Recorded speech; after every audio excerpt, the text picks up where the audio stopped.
साहेब 10 वर्षापूर्वी पेट्रोलचे भाव 70 रुपये होते, आज 100च्या पुढे गेले। 10 वर्षांपूर्वी जे सोनं 26,000 ते 28,000 रुपये होतं, आज 1,14,000च्या पुढे गेलं। तुम्ही कुठलीही वस्तू घ्या, तिच्या किमतीत 30% जास्त वाढ गेल्या 10 वर्षात झाली। नोकरदारांचे पगार वाढले। आमदारांचा पगार 10 वर्षांपूर्वी 50,000 ते 80,000 रुपये प्रति महिना होता, तो आता 1 लाख ते 3 लाखापर्यंत पोहोचला। म्हणजे सरासरी 250% वाढ झाली।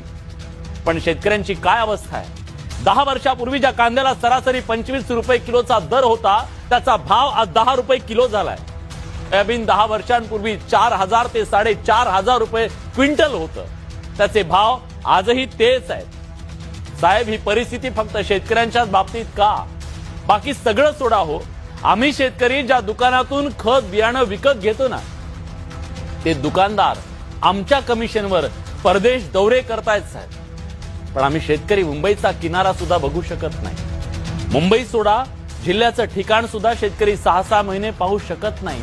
इथल्या शेतकऱ्याची आर्थिक परिस्थिती आहे। आमचं हे गाऱ्हाणं तुमच्या कार्यक्रमात नक्की मांडा। राज्यातला शेतकरी आज अस्वस्थ आहे, त्याच्यावर अक्षरशः आभाळ कोसळलं। रानावर, शिवारावर, गावावर दुःखाचे ढग दाटून आले।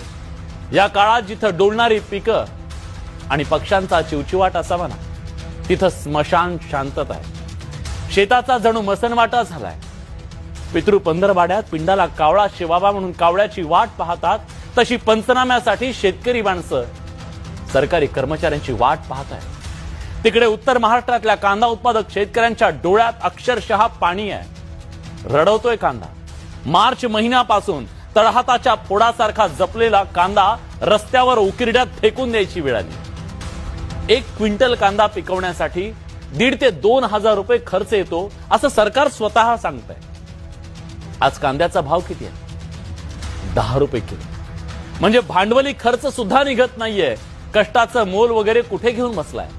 कांदे फुकट वाटण्याची आणि उकिरड्यात फेकून देण्याची वेळ शेतकऱ्यांवर आली आहे। इतका शेतकरी हतबल आणि संतप्त आहे, कारण 5 महिने सलग पाऊस कोसळतोय, त्यामुळे चाळीत ठेवलेला कांदा खराब होऊ लागला। म्हणून आहे त्या भावात विकण्याशिवाय त्याच्याकडे पर्याय नाहीये। त्यामुळे शेतकरी हवाल दिलाय। कांदा शेतकऱ्यांना तो रडवतोय, त्याचा आक्रोश काळीच पिळवटून टाकतोय। पण सरकारच्या काळजाला पाझर कधी फुटणार